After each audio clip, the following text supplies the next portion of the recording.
Some people actually, said they would like to come, but they work at this time. So, okay, if you could believe that. All right, so I think it's recording. Let me actually make sure it's recording. I'll stop sharing for a moment, make sure it's recording. It is recording, good. So I'm gonna share my screen one more time. Okay, good morning, everyone. I want to thank you very much for coming, and I'm looking forward to studying with you.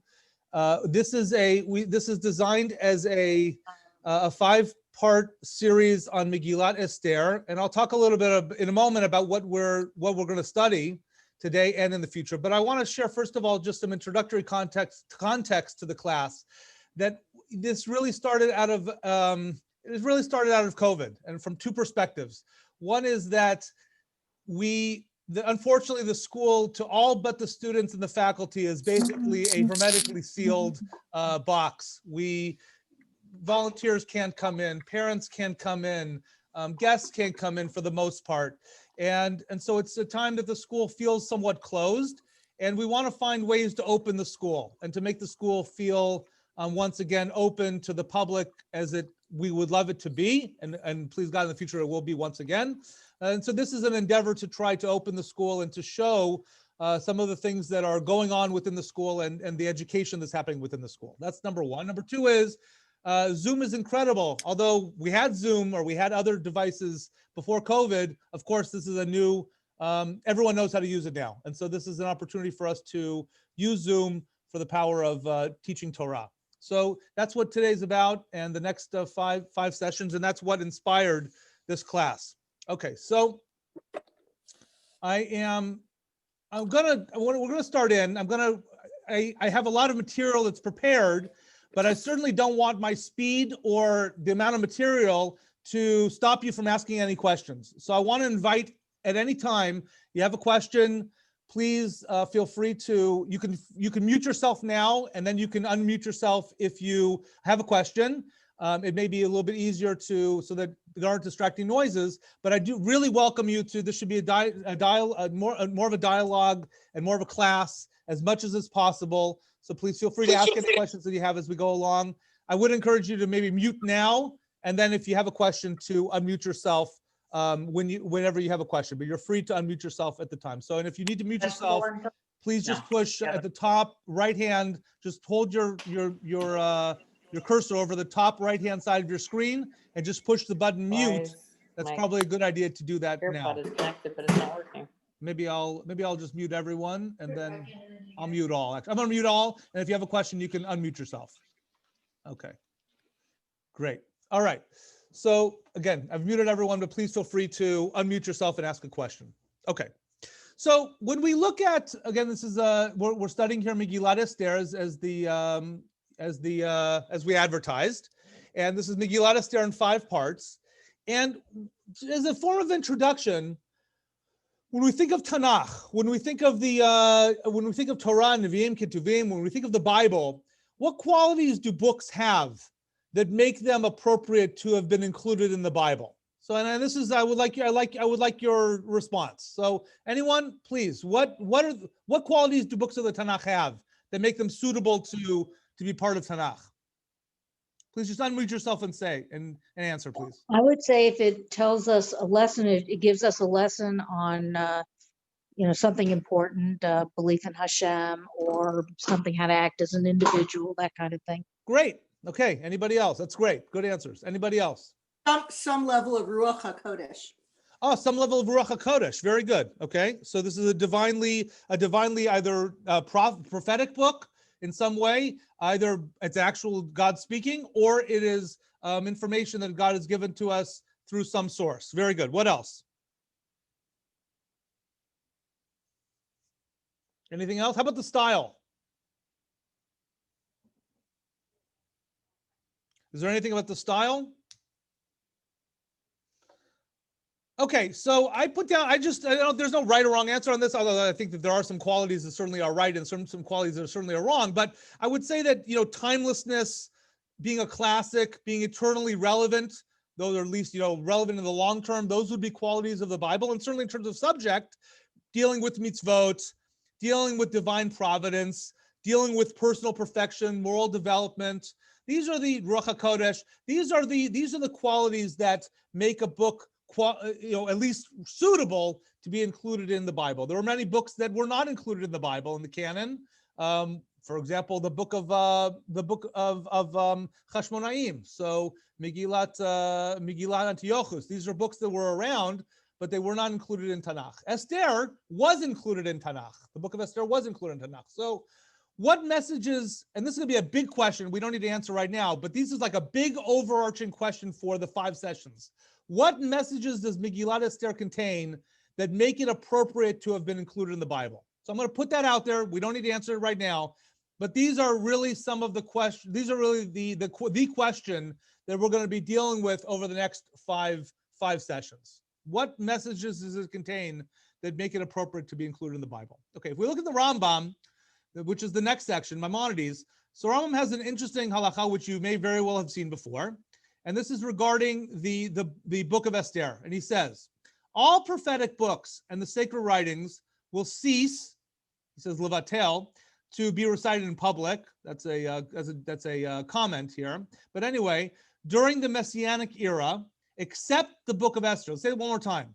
All prophetic books and sacred writings will cease. That means the books of Nevi'im. That means the books of Ketuvim will cease to be recited in public during the Messianic era, except the book of Esther, meaning that the book of Esther will not cease during the Messianic era.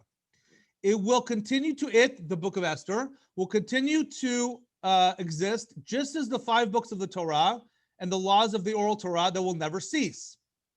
Although ancient troubles will be remembered no longer, as it is written, the troubles of the past are forgotten and hidden from my eyes, the days of Purim will not be abolished, as it is written, these days of Purim shall never be repealed among the Jews, and the memory of them shall never cease. And now it's covered over by my thing over here, of course. I can't read it, but okay, I can't read the last line. You probably can.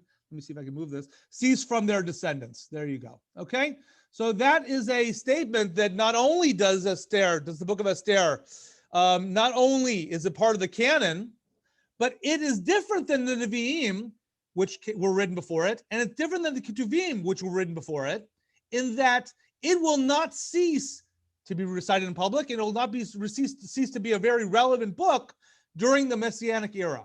So as part of our investigation of what messages does the book of Esther contain that make it appropriate to have been included, we also want to look at what messages transcend even into the Messianic era.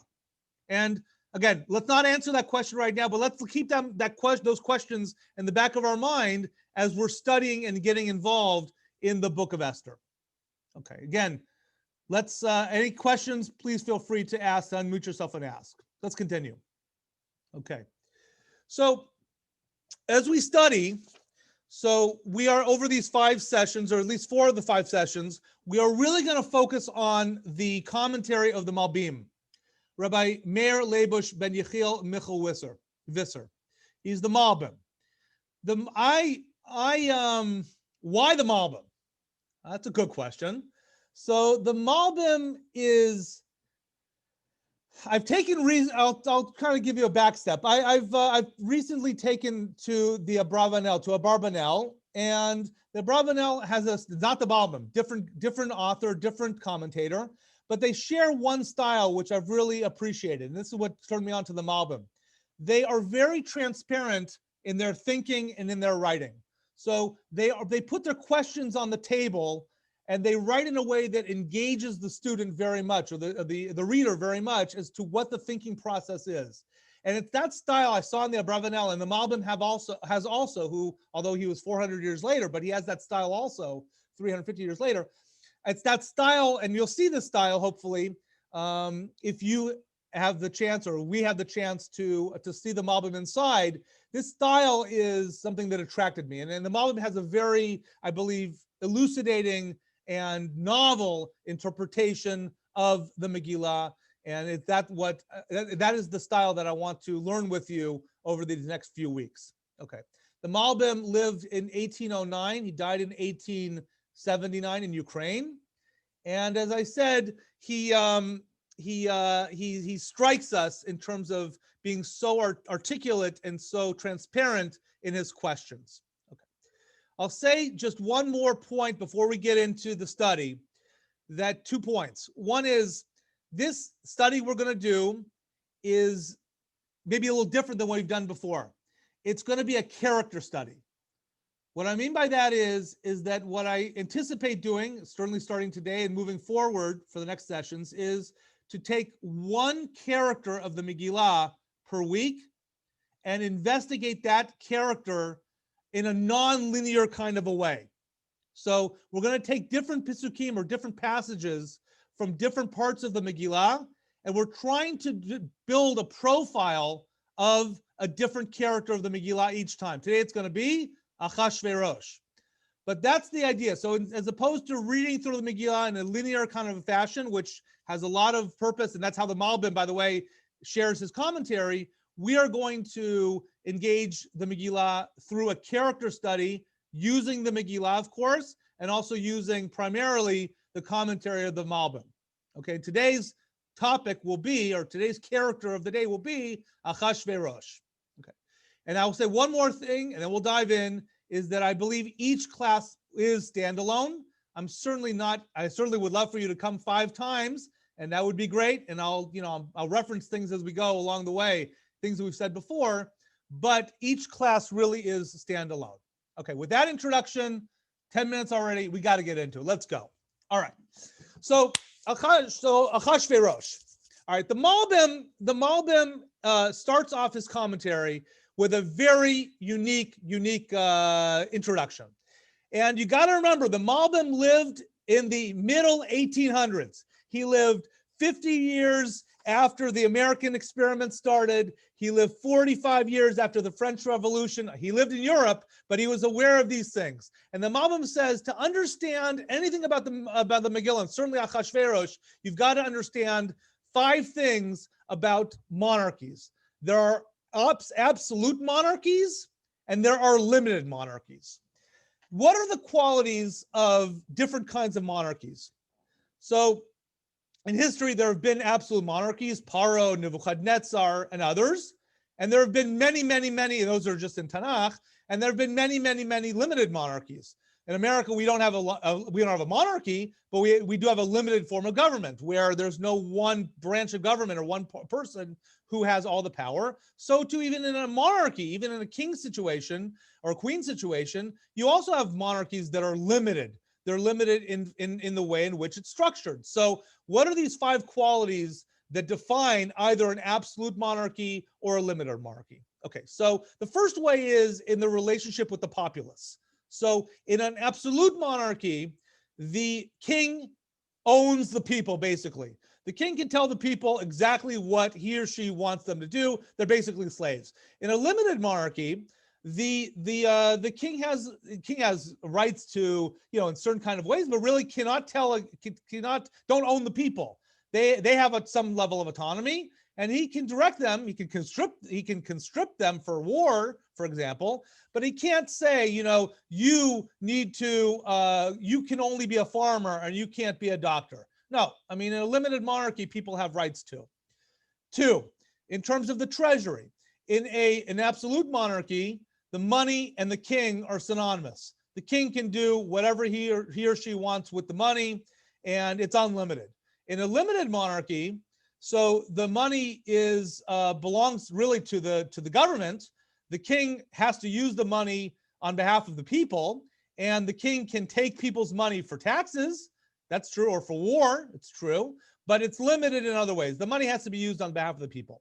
3, legislative authority. In an absolute monarchy, the king can make whatever law he wants. In a limited monarchy, so the king can make laws, but they have to be done in consultation with other people or other branches of the government. Maybe they're advisors, maybe they're the church, maybe it's the court, something else, but a limited monarchy doesn't have unlimited legislative authority. 4, in an absolute monarchy, precedence is out the window.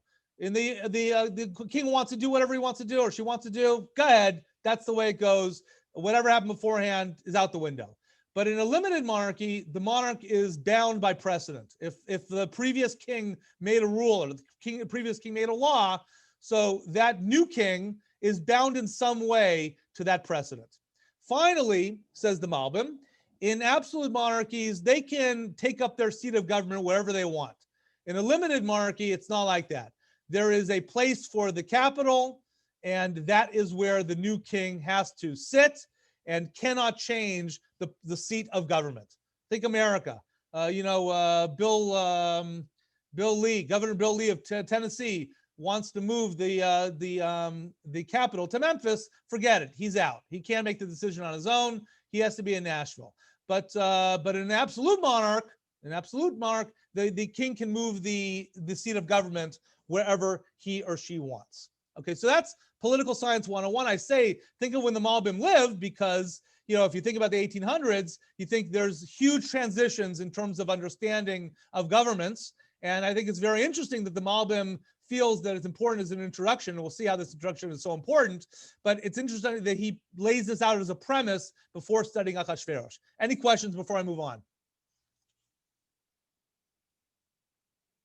Okay, good. If you took nothing else away, just take away that there's an idea of absolute monarchy and limited monarchy. These 5 things we're going to see over and over again. We're going to see how these play out in terms of Achashverosh. Let's continue.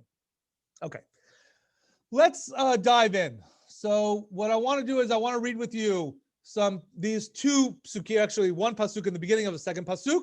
We are going to read in English. Of course, if you have a Tanakh in front of you, please feel free to look inside in the original. It's obviously much more rich, but for our purposes today, we'll be reading in the translation. Okay, so the Megilah starts.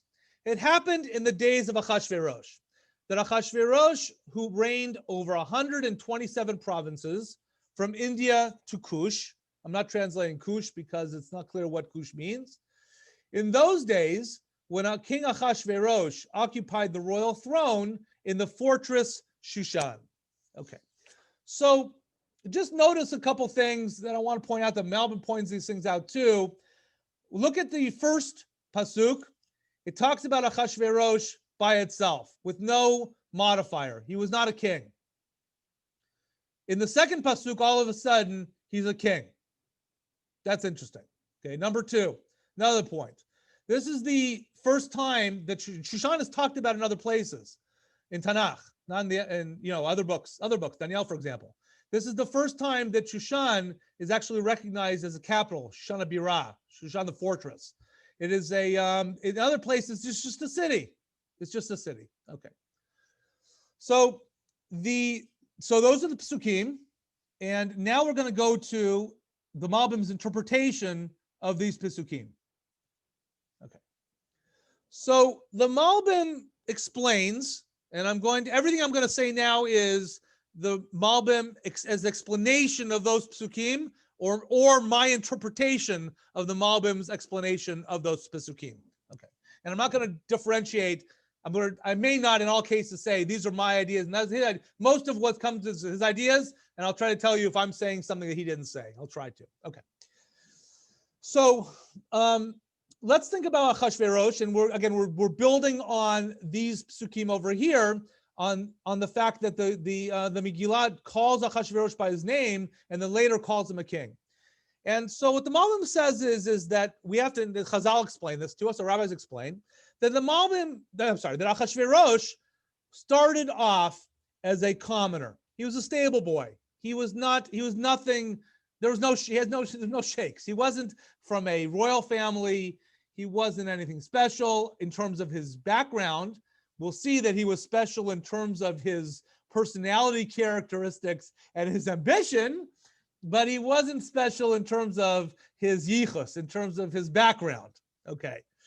But he quickly ascended to power, and he conquered 127 provinces that had previously been part of the Babylonian Empire. So he exerted himself very quickly, and he was able to exert himself in a way that now he's reigning, or he's conquered these 127 provinces that were talked about. Okay. Now after that, he married Vashti. Now who is Vashti? Vashti, says Chazal, doesn't say that over here in the Megillah, but Vashti, says our rabbis, was the daughter of Nebuchadnezzar. She was a princess. And Vashti inherited, she was in fact the lone heiress, the sole heiress of Nebuchadnezzar, and the line was going to stop with her. And going back one step, Nebuchadnezzar was the king of Babylonia. He was a great leader, a great leader of the empire, and he had ruled over these 127 provinces. Nebuchadnezzar died. Vashti inherited. Achashverosh came along on the scene, and he went about conquering these places. And what did he do? He married Vashti. And in marrying Vashti, he also acquired title, or he acquired access to the rulership over these 127 provinces. So he, on the one side, had conquered the provinces, and he was their leader in one sense. Now, you can't necessarily, just because you conquer someone doesn't mean they're gonna accept you. And at the same time, he married Vashti, which concretized and solidified his reign over these 127 provinces, because he both conquered them and he married the woman Vashti, who had inherited them. Okay, so he had control over these 127 provinces really from two different perspectives. Okay, any questions so far? All right, let's continue. All right, we're still setting this up. So please. I just have a really quick one. Sure. In terms of Chazal saying that she was Nebuchadnezzar's daughter, isn't there an issue with timing? Because Nebuchadnezzar was, I mean, it's like 70 years, because the whole thing with Achashverosh is that it's the end of the 70 years, and he's celebrating that, there wasn't a return. Good question. That's a good question. I don't have a good answer. I'll put it down. We don't have to go off track. It's possible. It's possible. There's a lot of understanding of what the 7 years were. Number one, it's also possible he had the daughter very, very, very late in life, and it could be resolved that way too. But it deserves exploration. Which thank you. I'll put it down. It's a good question. Okay, Thanks. so good for sure. Okay, so now moving forward, and this is really important. This next point is the Malbim's takeoff to really opening up the whole parsha, the whole explanation of Achashverosh. Achashverosh he had a fantasy. Achashverosh wanted to be an absolute leader. Going back, he wanted to be an absolute monarch. He wanted to be the absolute ruler. However, he had a problem. His problem was that he was in fact only a limited ruler, a limited monarch. Why? Because on the one hand, it's true that he conquered them, but on the other hand, he had really inherited his rulership in some sense, in a strong sense, from Nebuchadnezzar. And that shackled him. That compromised his ability to be an absolute monarch. So here was Achashverosh with this great fantasy to be an absolute monarch, but on the other hand, he was shackled by the fact, and he had to solidify his leadership through marrying Vashti. He couldn't really become a monarch in a true sense without Vashti's help. So he was shackled by that. And that was holding him back from becoming an absolute monarch. So he launches a strategy. Now, whether the strategy was like he sat down in a room and thought the thing through, or whether it just came to him naturally and, he was very intuitive, I don't know. But he did definitely, as we'll see, according to the Malbim, definitely did launch a strategy. And the strategy was to systematically, step by step,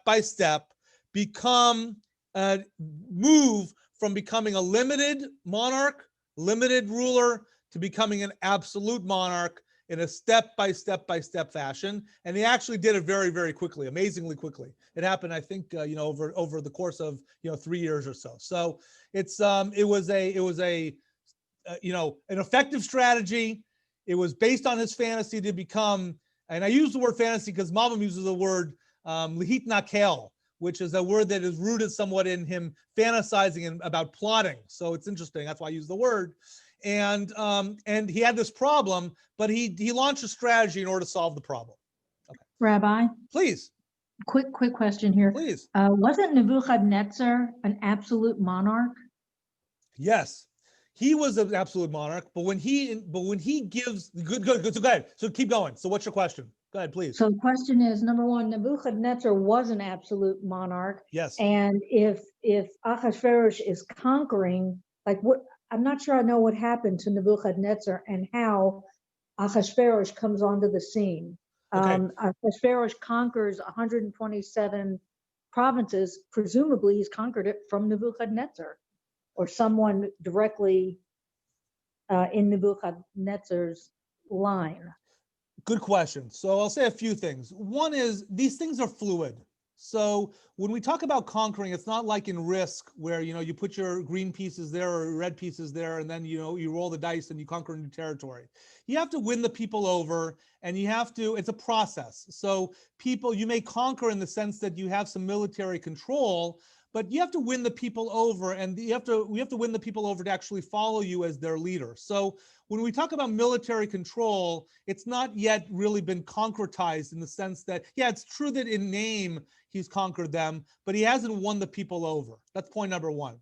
Point number two is that your point about Nebuchadnezzar is really, really critical, because since Achashverosh, is inheriting from Nebuchadnezzar, so that inherently means that his monarchy is limited. He is bound to Nebuchadnezzar's precedence. He's bound to Nebuchadnezzar's seat of government. He's in a line of kingship. He's in a line of reign that extends beyond him. He's not, day one doesn't start with Achashverosh since it's inheriting from Nebuchadnezzar. Day one starts from whenever Nebuchadnezzar and his predecessors started.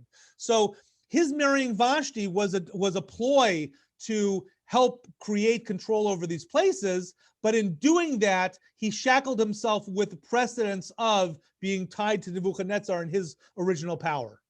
Does that answer your question?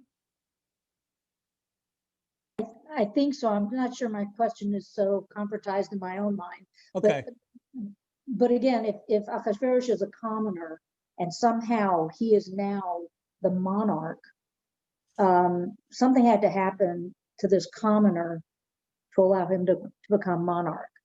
Politically, something had to happen. Yes. And especially if Nebuchadnezzar was the power of that time before, a little bit before Achashverosh. I'm just wondering, what did Achashverosh do to actually become monarch?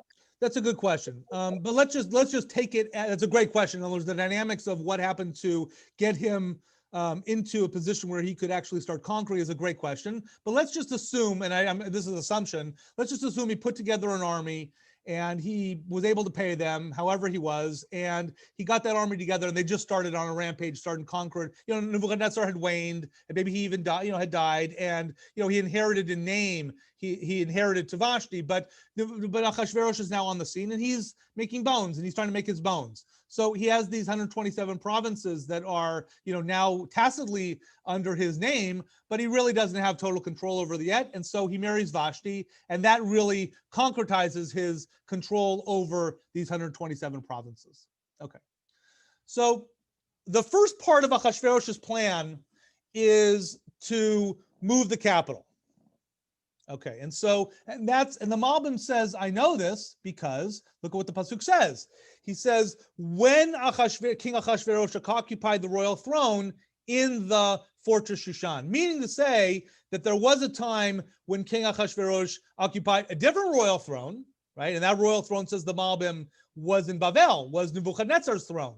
But Achashverosh's first move along the line of becoming an absolute monarch was to psychologically impress upon the people, I am my own man. And I'm going to ditch this fifth premise, which is the seat of government. I am going to move the seat of government where I want to move it to, and I'm going to move it to Shushan. And so that's step number one, that Achashverosh moves the capital, from Babylonia, from Bavel to Shushan. And there was not enough opposition to stop him. He did it. People accepted it enough, and he has now taken the first step in asserting his authority as an absolute monarch. He's not yet an absolute monarch. He doesn't yet have unlimited power. He's still constrained. He still has, he's still tied to Vashti, of course, and all that comes with that. But he's made the first move in trying to assert himself as an absolute monarch. Okay. That's the end of step one of Achashverosh's strategy. Okay. Let's keep going. Second part. And this is, again, in the first parak, Psukim bet through Chet. In those days when King Achashverosh occupied the royal throne in the fortress Shushan, in the third year of his reign, he gave a banquet for all the officials and courtiers, the administration of Persia and Media, the nobles and the governors of the provinces in his service. For no fewer than 180 days, he displayed the vast riches of his kingdom and the splendid glory of his majesty. At the end of this period, the king gave a banquet for 7 days in the court of the king's palace garden for all the people who lived in the fortress Shushan, high and low alike.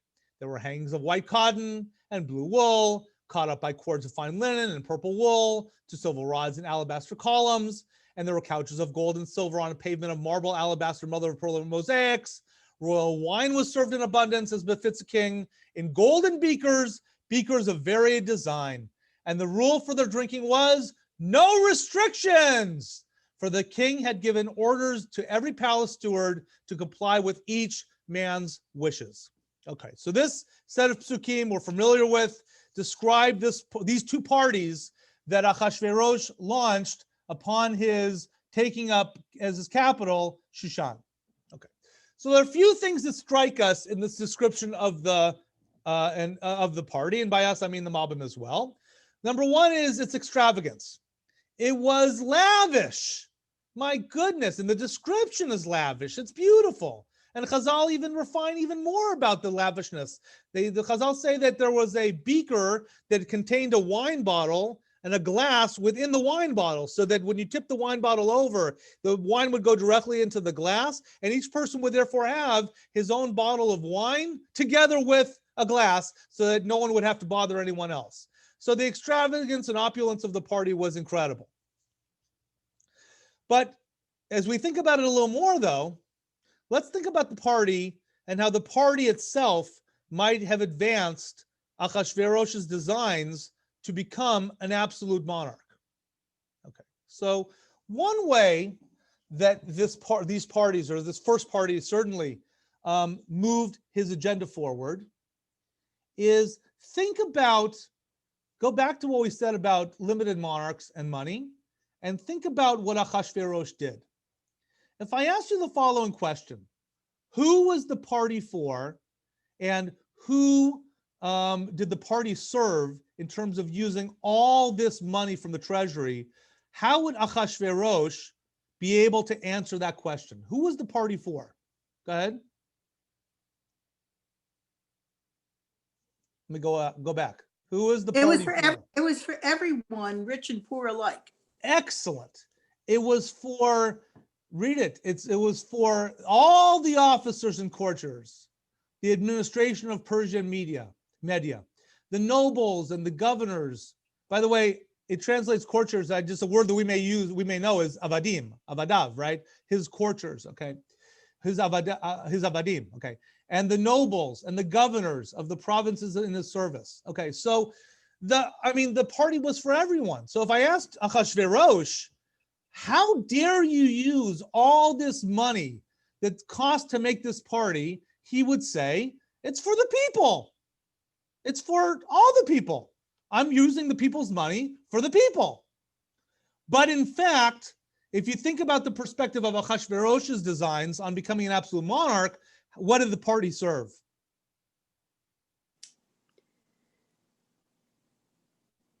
Go ahead. His ability to decide for himself without taking others into consideration how to spend his money. I think it did a lot of things. It showed that he can spend money how he wants. He could be as lavish as he wants. It showed that it bound the people to him. It shows that he's the king of the people. He's the man of the people. and he's got their back and their interest in mind. It's not a party for he's a populist. I mean, he's got the people. This is a party for the people. So he's got their interest. He's got their loyalty now. Okay, so it serves a lot. It's actually ingenious. It serves the interest it creates an opportunity for him to advance his interest as being an absolute monarch, but it does in a way that's consistent with him plausibly denying and saying, no, I'm a limited monarch who's using my money for the purpose of the people. So it's a very, from a strategic perspective, it's intelligent. Yes. It also, it seems to me, it gives credibility to the idea that he came from the lower class, that he himself was a commoner. So he would then recognize the absolute imperative, the importance of doing something to reach out to the common people, which was not something that a monarch had done in the past. Very good. Ultimately, the people are going to decide who, me to be powerful and becoming an absolute monarch. He understood that. He understood what would speak to them, and that's how he designed it with that in mind. Good. All that's true. Next, let's think about it from the perspective of who he invited and how he invited them. Now, this translation itself, I should have revised a little bit, but the translation is actually a little bit difficult. So if you read, I'll read the pasuk.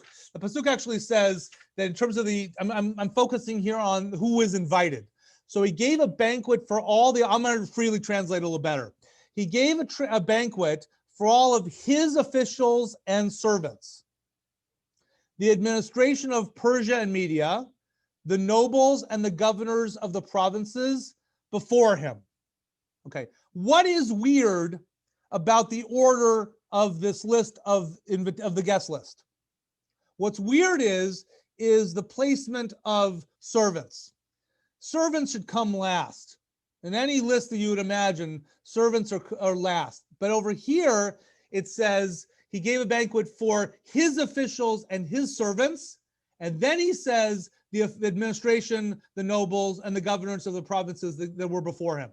The way the Malbim reads this is this was very intentional.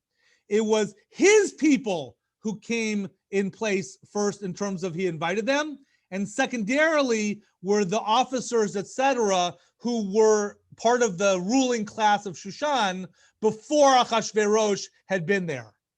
So he invited everyone, but there was a pecking order, and Achashverosh made it known who was first on the list. The people who were closest to him, even servants, they were first. The ruling class and the people who needed to come because they were ruling class, they were second on the list. They were down the line, and they were subservient to the people who were closest to Achashverosh, even his servants. Okay, that's number two. Third, the Persian party customs. I'll just say over here, the Malbim makes a big point of this. He basically smashed all customs that had existed to Persia today. There were customs around who could drink with who, where you're allowed to drink.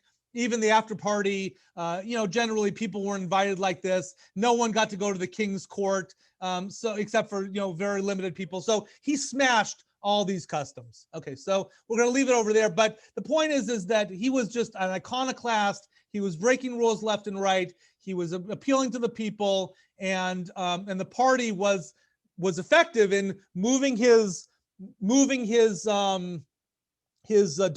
dominion again down this line from limited ruler to becoming more and more and more of an absolute ruler. And that's interesting, by the way. It's not like black or white. The way Malbim reads it is there's a continuum. There's limited monarchy, and there's more and more and more and more absolute monarchy that it can exist, but it exists on a continuum. Continuing. All right. Third point. This is really fascinating. Okay, and there's a lot to say about this, so we're not going to say everything. Obviously, there's a lot to say we're not going to say, but there's a lot here. So let's read another passage, which is about Vashti. In addition, Vashti, again, ask me any question. Feel free to just unmute yourself, but there'll be questions at the end. Again, there'll be time. So in addition, Vashti the queen gave a banquet for women in the royal palace of King Achashverosh. On the seventh day, when the king was merry with wine, he ordered meuman, bista, charbona, bigta, Avagta, Zetar, and Karkas, with the 7 eunuchs in attendance on King Achashverosh, to bring Vashti the queen before the king, wearing a royal diadem, a crown, to display her beauty to the peoples and the officials, for she was a beautiful woman. But Queen Vashti refused to come at the king's command, conveyed by the eunuchs. The king was greatly incensed, and his fury burned within him. Okay, so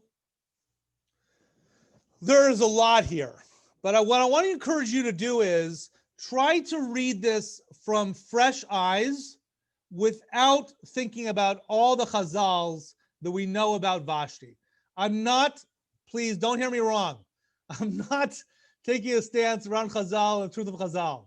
I just want to read this with fresh eyes because there are multiple interpretations of what can go on in these psukim, and I don't want to get, each one of the chazal, each mamar chazal represents a framework to understand it.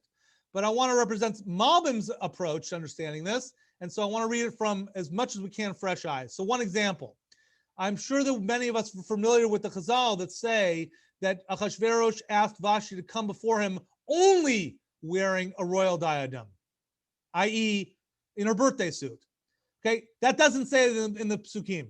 And Malbim, by the way, doesn't make a big deal of that issue. It may be true. It may be that's what happened, right? And that's fine. And there's nothing wrong. He'll explain it, and it's consistent with that chazal. But that's not critical to understanding what happened. According to chazal, according to Malbim, that's one point. Okay, 2. Notice how the psukim change the description of Vashti. Vashti the queen versus Queen Vashti. When Achashverosh, Malbim points this out, when Achashverosh makes the demand on her to come, it's Vashti the queen. But when Vashti refuses to come, it says Queen Vashti. Malbim makes a big point of this. Okay. So I got to stop here for a second. Any comments? I mean, it's just too rich not to let you say something. Any comments before we look at the Malbim? Don't have to, but any comments? I'm not bashful. Please, Abby. It seems like if he's she's the one that has the yichus. Oh. She's the one that has royalty. He's the one that is trying to establish himself. And it's kind of a little belittling to say to the queen, who's got like she's the one that has the absolute royal blood, and she's being basically pulled into something that maybe she wants to do, she doesn't want to do, but he's, this commoner is kind of making demands of the royal personality here. Anyway, Very that's good. kind of Good comment. Great comment. Yes. Anybody else? That's a great comment. Anybody else? Also, he kills her later on, and that's kind of unusual because she comes from royalty. I mean, her father was dead, but there had to have been somebody to take up, make a war or something. Yes, Mrs. Baum, it's true. At this point, if he would just offer, no way, there's no way he can off Vashti. She's legitimate. She's a queen. He can't kill. What basis can he kill the queen? He'd have a revolution on his hands. He'd have people, he'd have people in his court or people in his, in his populace saying, "You can't kill the queen. You're a madman." Okay, so he certainly could not off her at this time. Definitely right. Okay. Okay. I Please. think there's 2 different ways of referring to her. When he's asking his servants to go get her, he's saying, "Get Vashti the queen."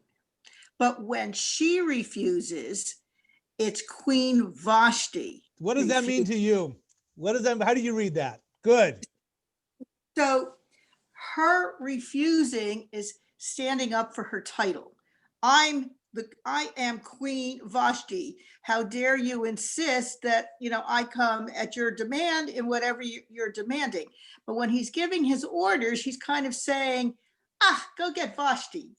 She's the queen, get Vashti. He can refer to her with her name before her title.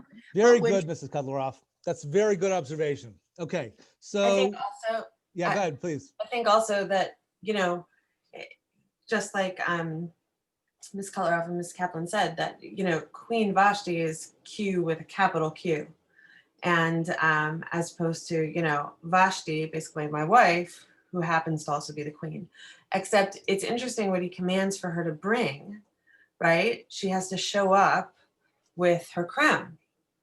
They don't mention anything, she has to show up, and he's going to show her off that he married, the queen, basically. And Yeah, then I actually would push back on that coming from issue. her I'd push back on that a little point bit. of power, says, no, I don't have to just show up like that because you command me to. I'm actually, I definitely agree with everything you said, with one little nuance which I would quibble with, which is that I think the pasuk is telling us what he intended to do if she would have shown up. And that is show her off, not as the queen, to show her off for she was a beautiful woman, to display her to all the peoples and the officials. That was, so the fact that she was queen, it's true that she was wearing a royal diadem, but that was only in subjugation to him, so that he would then show that he was married, that he married this beautiful, he married a beautiful woman. He married a trophy wife. That's what he married. Now she's the queen, but it's all about the fact that he married her, and he married this beautiful woman. So why is Like it owns Mr. her. Kudrow said, So why- she was standing on principle that I am not going to be treated as a trophy wife. I am a queen. I am Queen Vashti, daughter of Nebuchadnezzar, and I will not be treated this way, to be shown off as your prized possession. So. Right. That's I'm not sure we're saying differently, but that's the Malbim explains that is really the essence of what this conflict was. But I guess then my question is, then why is it important that he commands her to show up with the crown? Meaning, if he really wanted to come from his position of power, right? And he's saying, come, I'm going to show off this amazing woman that I married, right? He could just say, I want to, show her beauty. But he insists that she come with the crown. The way I'd answer that question is that it's a sophisticated message that Achashverosh, remember, Achashverosh is trying to convey a message here. Okay, so Achashverosh, let me step back and then I'll answer your question. So the Vashti problem is that on the one hand, we've talked about this a few times, one hand, he wants to be an absolute monarch, but Vashti is standing in his way. How is he going to solve that problem? Okay, so the way he anticipated solving that problem is put Vashti in her place and demonstrate that the reason why Vashti exists is not because of her tie to Nebuchadnezzar, and Achashverosh is not receiving from Vashti any kind of extra additional power. The only reason for Vashti's existence as queen is because she was beautiful.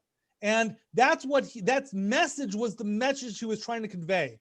He wasn't trying to say she's a useless, old, woman who I found on the street and who's beautiful, happens to be beautiful, and let's take pleasure in looking at her. That's not the purpose of this. The purpose of this is to diminish her standing in the eyes of the people and to say she was only a trophy wife. That's all she's good for.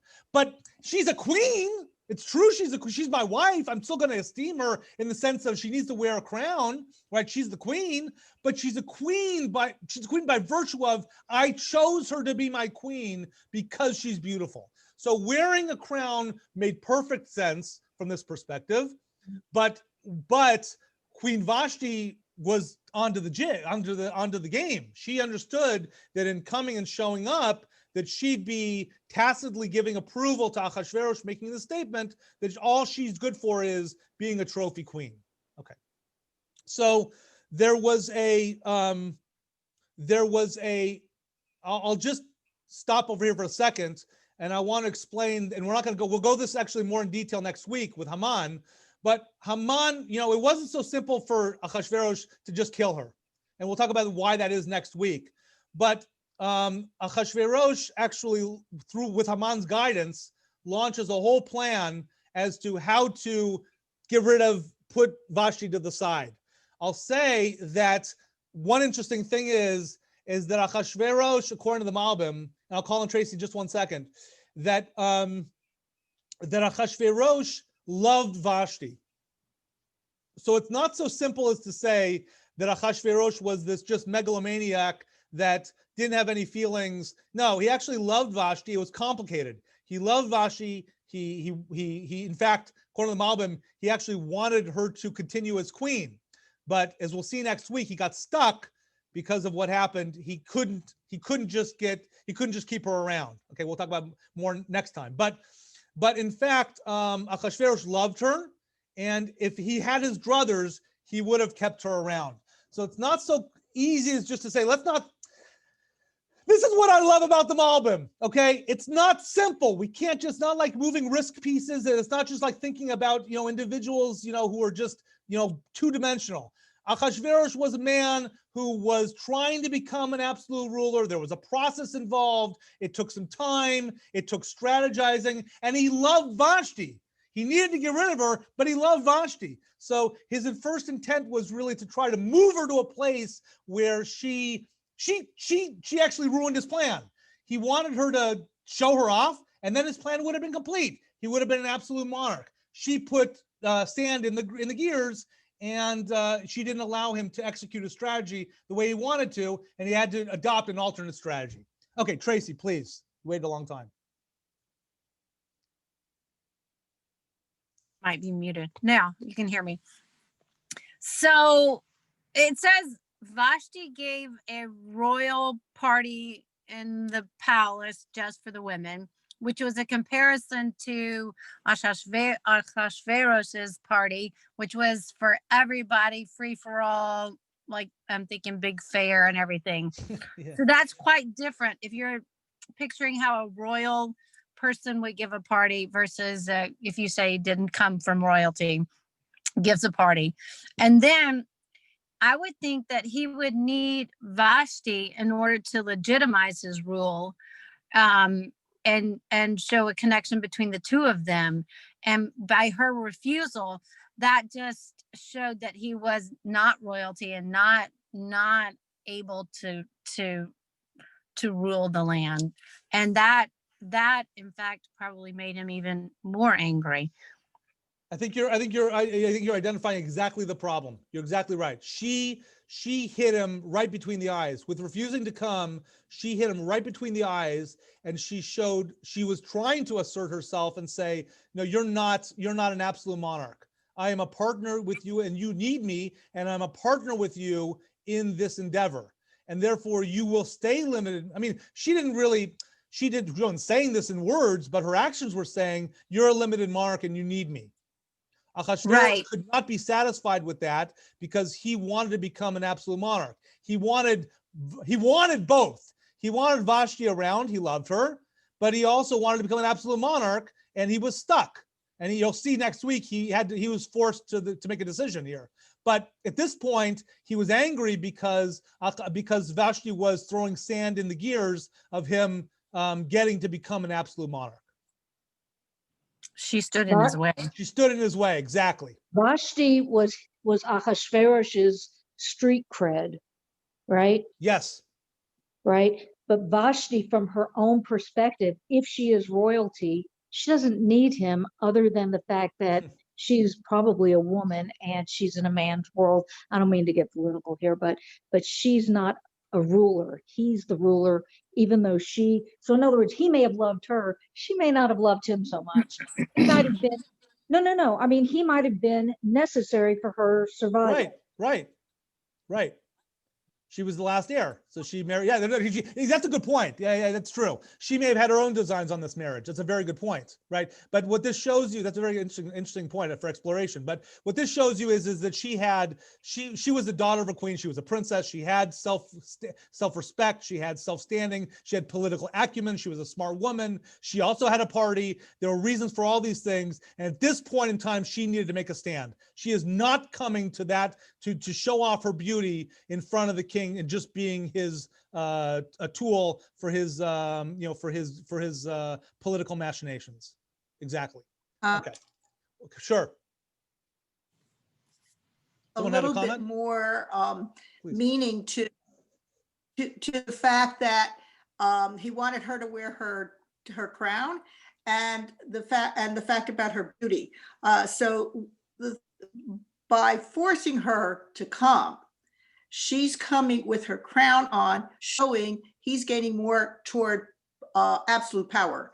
He's commanding his wife, who is a legitimate queen in her own right, Right. an heir to Nebuchadnezzar, but she's coming on his command, and she's wearing her crown, showing that she's subservient to him because she's coming in the way that he's asking her to come. And the second thing is that he's very attracted to beauty. So this is like foreshadowing, because one of the things that we know about his selection of Esther is that he selects her for her beauty. So, I just wanted to kind of cast more of meaning on both the crown issue and the issue of beauty. Very good. Very good. Okay. We have a few more minutes left. And so I want to share one other aspect to Achashverosh's, I'm going to skip a little bit, but we'll hopefully handle this later in the sessions. But I do want to share one other aspect of Achashverosh's personality, which I think is really critically important to understanding him. And it really comes in two parts. So let's read this together. So this is later on in the story. At that time, when Mordechai was sitting in the palace gates, Bigtan and Teresh, two of the king's eunuchs who guarded the threshold, became angry and plotted to do away with King Achashverosh. Mordechai learned of it and told it to Queen Esther, and Esther reported it to the king in Mordechai's name. Of course, this is later on, right? Okay, fine. The matter was investigated and found to be so, and the two were impaled on stakes. This was recorded in the book of Annals at the insistence of the king. Sometime afterwards, King Achashverosh promoted Haman, son of Hammedatha, the Agagite. He advanced him and seated him higher than any of his fellow officials. So let's just review. This is a story of Bigtan and Teresh. They planned to poison the king. Mordechai found out about the plot. He told Esther, who was queen at the time. Esther told Achashverosh. They searched the Bigtan and Teresh's possessions. They found the poison. They killed them both for trying to kill the king. And Achashverosh, interestingly, promotes Haman right away. He advances him and he puts him at the highest position of any of the officials. Okay, so that's the story. Okay, so Malvin points out that, first of all, this issue of the King's Chronicles. Okay, so the king makes the point in the Megilat, that the king wrote down in the Chronicles what had happened. Okay, so the Malvin says that here's the backstory. The backstory is, first of all, there are two sets of chronicles. There were the public chronicles and there were the King's Chronicles. Okay, this story was written in both chronicles. Okay, but the public chronicles were Haman, who was an agent of the king, who was an advisor, had access to those public chronicles. He expunged any reference to Esther and Mordechai. He expunged a reference to who had actually told the king. So Malvin explains that kind of in the fog of, who knew, and it was recorded in the king's private chronicles, but in the public chronicles, Haman had access to them and he got rid of them. So in the fog kind of how did this happen and who knew what and where, Achashverosh thought to himself, you know what? I have this debt of gratitude that I have for someone who I owe a favor to. Malbim says, this is critical, Achashverosh was very sensitive to owing people anything. Achashverosh wanted to carry no obligations at any time. He was quick to pay off any debt. Okay. Now, that's an important quality in thinking about Achashverosh. It's a different quality we talked about before, but I think it's a very important quality thinking about Achashverosh and his makeup. So what he did was, here's what Achashverosh did was, not wanting to carry an obligation and not really kind of being clear about who exactly he needed to be repay. Haman had kind of put himself in a position where it seemed like he was important and, and he expunged Esther's name. The total story, Achashverosh, promoted Haman. He promoted Haman as a response, not knowing exactly what had happened with who tried to kill him and who told him that story, but knowing that someone had told him the story, and it probably was Haman, and Haman put himself in a position to be kind of the person who was important at that time. He promoted Haman, and Haman became the second in charge. So the important takeaway here is that one important takeaway is Haman put himself in a situation to be promoted by the king by getting rid of kind of the public record of what had actually happened. And Achashverosh had this quality in him that he wanted to carry no obligation. And I think it's part of, by the way, I think it's part of what we said before about him wanting to become an absolute monarch. He did not want to be indebted to anyone. One side of it is he wanted absolute power, and the other side of it was that he did not want anyone to have a claim on him. At any moment when someone did something for him, boom, he repaid the person and he repaid the debt. Nobody could have a claim on him. It was like almost a drive that Achashverosh had to be absolute ruler and not owe anything to anybody. Okay. The last thing I'll say, and again, there's more to be said on this issue of not owing anything, and it plays also into how Haman. I'll just put this as something to think about. It plays into the fact that of how Achashverosh, when he finds out that Mordechai actually was the one who gave him this information, how he has Haman parade Mordechai around, and he wants to repay that debt. Okay, so you can think about that.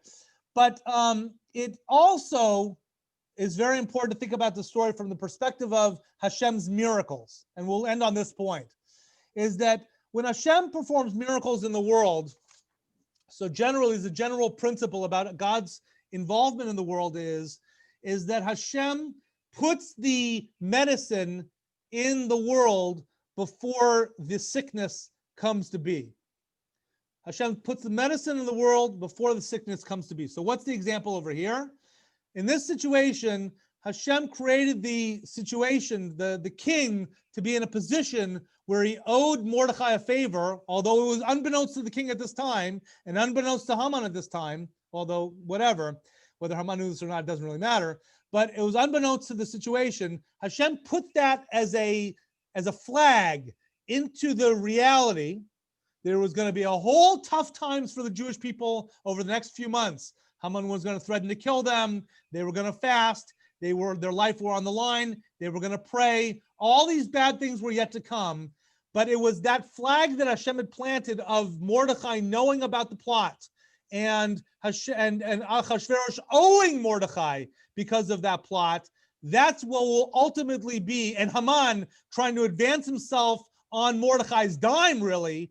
All of that will shake itself out later on, and it'll be Haman's undoing. It'll be Achashverosh's forced hand to help to save the Jewish people, and it'll be Mordechai's credit that will allow him to become the Mordechai of second to the king.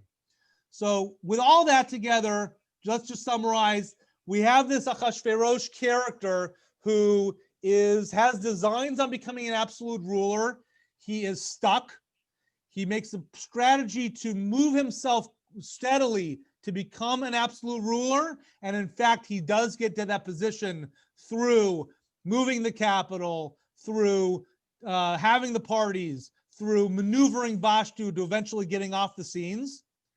And Achashverosh now is absolute leader, having promoted Haman. Achashverosh has this quality of having to repay a debt. It is a drive that Achashverosh has. It's a mania almost, that he can never be indebted to anyone. And for those of you who know the story, later on, Esther plays on that mania by saying, if it pleases the king, let the king come to my next party. Achashverosh thinks, I must owe something to Esther. I must be indebted in some way, and I better figure out what this is so I can repay her. So it's like a mania for the king that he has to repay. He can't owe anything to anybody. So it's with all that we see Achashverosh, a bit of a complicated character, intelligent, strong-willed character, driven, and that's the character that we see. It's been an hour and 5 minutes. I said it's going to be till 12.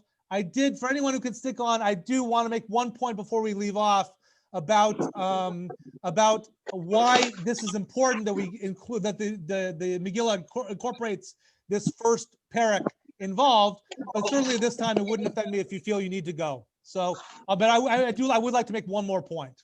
Okay. Achashverosh, I believe one reason why this is so important is that besides for showing us about God's providence and how God's providence works, which is certainly an important subject for a book of Tanakh, I believe that it expresses something else. The book of Esther really is about our experience of the Jewish people in Galut, in exile. And I think that what this first chapter and subsequent explanations of Achashverosh do is, besides for showing how the story will unfold, what it also does is, I believe it introduces us, the Jewish people, to how we will deal with rulers who will come along the way in Galut for the eternity of Jewish history. We will always, Achashverosh is not evil per se. Haman's evil, Achashverosh is not evil. Achashverosh is amoral. Achashverosh is self-centered. Achashverosh wants to advance his own cause. Maybe even he was narcissistic, I don't know. But he was certainly amoral, and he certainly was only interested in self-interest.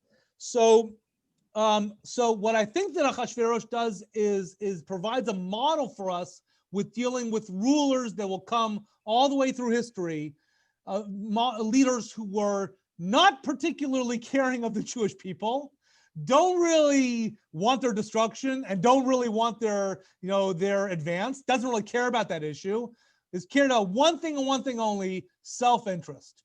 And that is a character and a personality that the Jewish people are going to encounter over and over. And it's not the only kind of character we'll encounter. There are other kind of characters we'll see, like Haman and others, but it is a character type that we will see over and over and over again through history. We need to be prepared to deal with them. They don't particularly care about the Jewish people. We need to realize that, but there are ways to work with these kinds of people and advance our cause as the Jewish people and the cause of the world around us, which is also an important cause for the Jewish people, while at the same time dealing with such a ruler. So I believe that's another reason why, from a Tanakh perspective, why it is so relevant for the Megilat to share with us the machinations of Achashverosh's mind and how such a leader works. At this point, that's the end of the material I have prepared. I'm happy to stick around for a while with any questions that you may have. I see there's one in the chat, which I'll start with. Oh, you're welcome. Thank you very much. You're very welcome. Have a great day. And next week, 11 o'clock, please God. Same channel. Bye-bye. Appreciate it. For sure. Thank you. Thank you. Rabbi, thank you so much. That was very interesting. Good. You're welcome. I really appreciate you summing up the character of Achashverosh, because, we all think, or not we all think, but I always thought that he was just some kind of a buffoon led from this place to that place by whoever, whatever whim, like a buffoonish kind of a character, but clearly he was not. But I thought it very interesting when you said he didn't want to owe anyone anything. And to me, that's kind of like a little bit of a positive character. It's almost maybe a hakaras hatov. I'm thankful for what you did, but I'm not sure that's the point you were making. Yeah, I think it can be a good midah. I think it can certainly, having hakara hatov and recognizing the good that others do for us is a very important quality.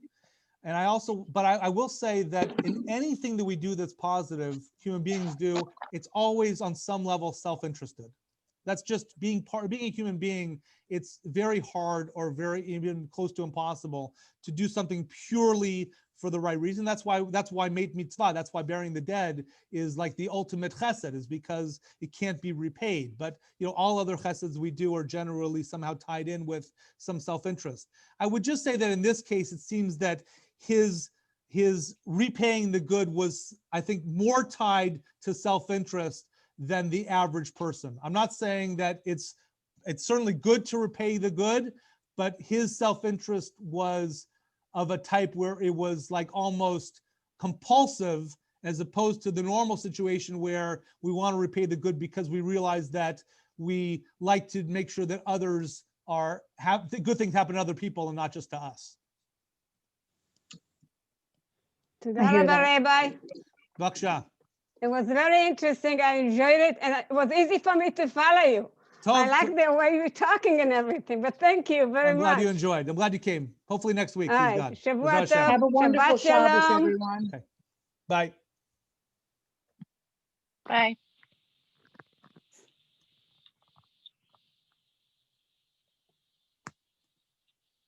Let me just stop the recording. Just a moment. I'm going to stop the recording.